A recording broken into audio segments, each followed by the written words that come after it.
Hi yes welcome to our channel. Present మనతో పాటు దాము బాలాజీ గారు సీనియర్ జర్నలిస్ట్ ఉన్నారు. వారితో ఒకసారి మాట్లాడదాం. సార్ నమస్కారం. సార్ నమస్తే.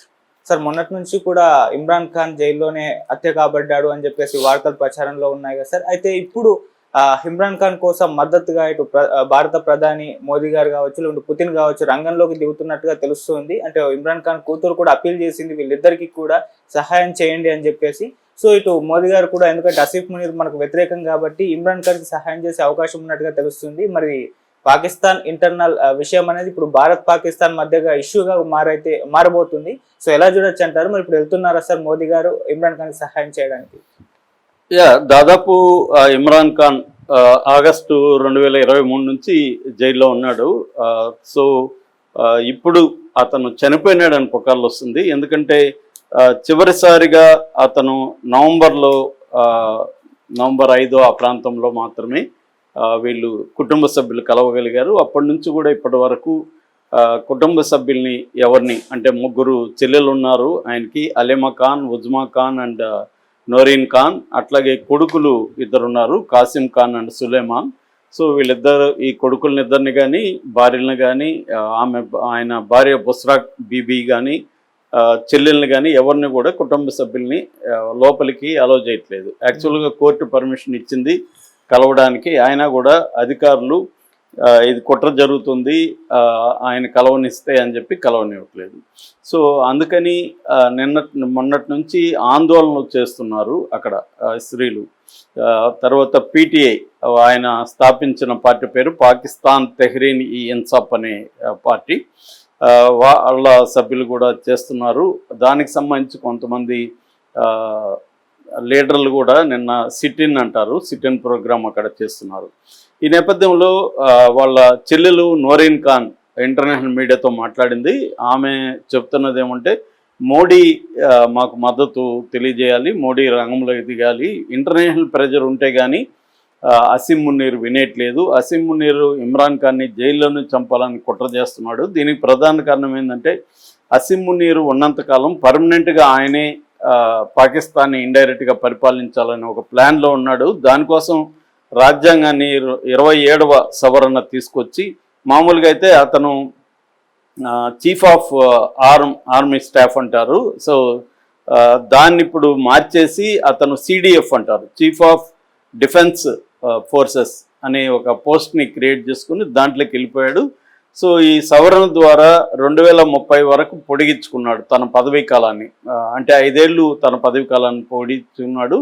దాని తర్వాత మళ్ళీ ఒక 5 ఏళ్ళు కూడా పొడిగించుకునే అవకాశం ఉంది. అంటే 2035 వరకు ఆయనే చీఫ్ ఆఫ్ డిఫెన్స్ ఫోర్సెస్ అనేది ఒక పోస్ట్లో ఉంటూ, అంటే కంప్లీట్గా కంట్రీని తనే రన్ చేస్తూ ప్రెసిడెంట్ కానీ ప్రధానమంత్రి కానీ కీలుబొమ్మల్లాగా ఉండాలనేది తన ఇది. అది మామూలుగా అయితే ఇమ్రాన్ ఖాన్ బయటికి రాకపోతే అది సాధ్యమవుతుంది. ఇమ్రాన్ ఖాన్ బయటకు వచ్చి ఉద్యమాలు చేస్తే, మళ్ళీ ఎలక్షన్లు వచ్చి ఇమ్రాన్ ఖాన్ గెలిస్తే దీనికి ఇబ్బంది అవుతుంది. అందుకని ఇమ్రాన్ ఖాన్ని బయటికి రానివ్వకుండా ఉంటే ఇంకెవరు కూడా ఆ స్థాయి నాయకత్వం పీటీఐలో లేడు కాబట్టి తను బతుకున్నంత కాలం తనే పాకిస్తాన్ని పరిపాలించాలనేది అసీం మునీర్ యొక్క ప్రధాన లక్ష్యంగా కనబడుతుంది. అందుకని ఇమ్రాన్ ఖాన్ని అక్కడ డెత్ సెల్ అంటారు, అంటే ఒక సాలిటరీ సెల్లో పెట్టేసి చాలా కాలం ఆయనకి కనీసం సూర్యరశ్మి కూడా సోకకుండా చేసి స్లో పాయిజన్ ఇచ్చి అతన్ని మెల్లగా అనారోగ్యంతో జైల్లో చనిపోయాలనేది ఫస్ట్ ప్లాన్. దాని తర్వాత టార్చర్ కూడా పెడుతున్నట్టుగా చెప్తున్నారు. ఆ టార్చర్ తట్టుకోలేక ఆయన చనిపోయినట్టు కూడా వార్తలు వస్తున్నాయి. నిన్న కూడా నేను చెప్పాను, ఆఫ్ఘనిస్తాన్ టైమ్స్ కానీ ఖురాసాన్ ఇంగ్లీష్ అనే 2 పత్రికల్లో ఫస్ట్ ఈ న్యూస్ బయటకు వచ్చింది. దాంతో మొత్తం ఇంటర్నేషనల్ మీడియా కావచ్చు, ఇండియా మీడియా కావచ్చు దీని మీద స్పందించారు. అట్లాగే అక్కడ పీటీఐ అండ్ ఫ్యామిలీ మెంబర్స్ అందరూ కూడా గత 4 రోజుల నుంచి జైలు ముందు, రావల్పిండిలో ఉండే అడియాల జైలు ముందు నిరసన తెలియజేస్తున్నారు. దాని మీద కూడా పోలీసులు పెద్ద ఎత్తున వచ్చి అటాక్ చేస్తున్నారు. అంటే పీటీఐ కార్యకర్తలను కానీ నాయకులను కానీ పెద్ద ఎత్తున కొట్టడం, చంపడం, తర్వాత జైళ్ళల్లో పెట్టడం అనేది గత కొంతకాలంగా అసీం మునీర్ చేస్తూ వస్తున్నాడు. ఎందుకంటే అసీం మునీర్కి ప్రతిపక్షం అనేది ఉండకూడదని. ఇప్పుడు అసీం మునీర్ ప్లాన్ ఏంటంటే, దేశంలో తనకు వ్యతిరేకత దాదాపు 60% వ్యతిరేకత ఉంది. దాన్ని ఈ 60% వ్యతిరేకత రావడానికి ప్రధాన కారణం ఈ PTI party, Imran Khan party. దాన్ని కంప్లీట్గా తొక్కేయాలనేది అసీం మునీర్. ఇది ఈ సందర్భంగా నోరీన్ మాట్లాడుతూ ఒక హిట్లర్ లాగా అసీం మునీర్ బిహేవ్ చేస్తున్నాడు. ఇక్కడ ఈ దేశంలో అసీం మునీర్ని ఎదిరించే ఫోర్సులు ఎవరు లేరు కాబట్టి మోడీ మాకు మద్దతు తెలియజేయాలి. ఎందుకంటే మోడీకి కూడా అసీం మునీర్ థ్రెట్గా ఉన్నాడు. ఎందుకంటే ఇప్పుడు అసీం మునీర్ లాంటి మిలిటరీ లీడర్స్ ఏం చేస్తారంటే తమ దేశంలో ఉన్న వ్యతిరేకతని చల్లార్చడం కోసం లేదా డైవర్ట్ చేయడం కోసం పక్క దేశాలతో యుద్ధం అనేది ప్లాన్ చేస్తారు. అది మనకు అనేక చోట్ల జరుగుతుంది. ఇజ్రాయెల్లో కూడా బెంజమిన్ నెతన్యాహు కూడా అదే చేస్తున్నాడు. ఎందుకంటే అతను ఆల్రెడీ అతని మీద కేసులు ఉన్నాయి. యుద్ధం లేకపోతే అతను జైలుకి వెళ్ళాల్సిన పరిస్థితి ఉంది కాబట్టి యుద్ధాన్ని తీసుకొచ్చి డైవర్ట్ చేయడం అనేది చేస్తున్నాడు. ఈవెన్ పుతిన్ కూడా అంతే. పుతిన్ బతుకున్నంత కాలం పుతినే ప్రెసిడెంట్గా ఉండాలనేది పుతిన్ ప్లాన్. అలాగే ఇప్పుడు అసీం మునీర్ కూడా అందుకనే ఇండియాతో కావాలనే యుద్ధానికి కాలు దువ్వి డైవర్ట్ చేయడానికి అసీం మునీర్ ప్లాన్ చేస్తున్నాడు. అసీం మునీర్కి ట్రంప్ సపోర్ట్గా ఉన్నాడు. సో ఈ నేపథ్యంలో ఇప్పుడు మోడీ ఏం చేస్తాడు అంటే మోడీ డైరెక్ట్గా ఓపెన్గా ఈ విషయాల్లో తలదోచుకుపోవచ్చు, కానీ ఇండైరెక్ట్గా ఇటు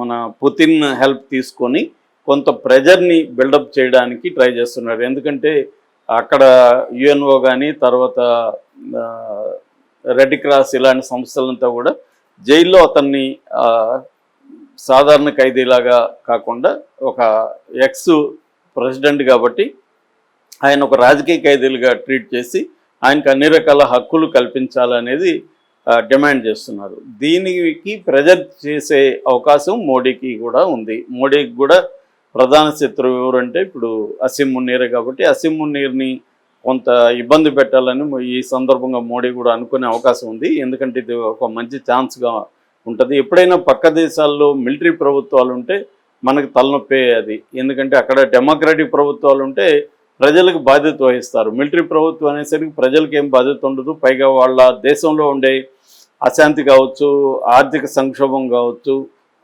మానవ హక్కుల ఉల్లంఘన కావచ్చు, దీనివల్ల డైవర్షన్ కోసం ఇండియాని కెలకడం, ఇండియాలో టెర్రరిస్ట్ యాక్టివిటీలు చేయడం తనకు తెలుసు క్లియర్గా. ఇండియాలో టెర్రరిస్ట్ యాక్టివిటీలు చేస్తే ఇండియా వారికి సిద్ధమవుతుంది, ఇది మనకు హెల్ప్ అవుతుంది అన్న ఒక యాంగిల్ నుంచి అతను ప్లాన్ చేసుకుంటున్నట్టుగా మనకు కనబడుతుంది. సో ఈ నేపథ్యంలో ఇప్పుడు వాళ్ళ ఇమ్రాన్ ఖాన్ ఫ్యామిలీనే డిమాండ్ చేస్తున్నారు ఇంటర్నేషనల్ ప్రెజర్ కావాలి లేకపోతే చంపేస్తారేమో అని. సో ఆల్రెడీ నిన్న వాళ్ళ కొడుకు సులేమాన్ కూడా మాట్లాడాడు, అట్లాగే కాసిం ఖాన్ కూడా మాట్లాడాడు. కాసిం ఖాన్ ఇంకొక కొడుకు, ఆ అబ్బాయి మాట్లాడుతూ మా నాన్నని చంపేసే దానికే ప్లాన్ చేస్తున్నారు, అందుకే డెత్ సెల్లో పెట్టారని వాళ్ళకి మాకు ఇన్ఫర్మేషన్ ఉంది. అంటే జైలు నుంచి లీక్ అయిన ఇన్ఫర్మేషన్ ప్రకారం ప్రజెంట్ డెత్ సెల్లో ఉన్నాడు మా నాన్న, ఎవరికి చూపించట్లేదు.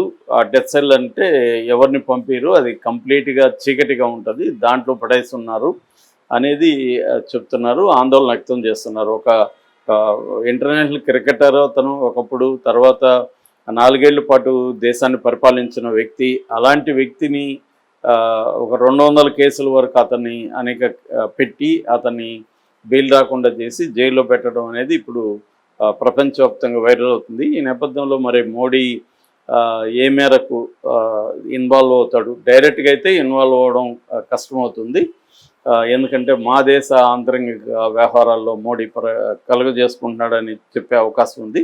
అయితే ఇండైరెక్ట్గా ప్రెజర్ తీసుకురావడం అనేది మోడీ ఖచ్చితంగా చేయబోతున్నట్టుగా మనకి సమాచారం అందుతుంది. ఇది ఏ మేరకి చేస్తారనేది చూడాలి. Okay sir, thank you so much.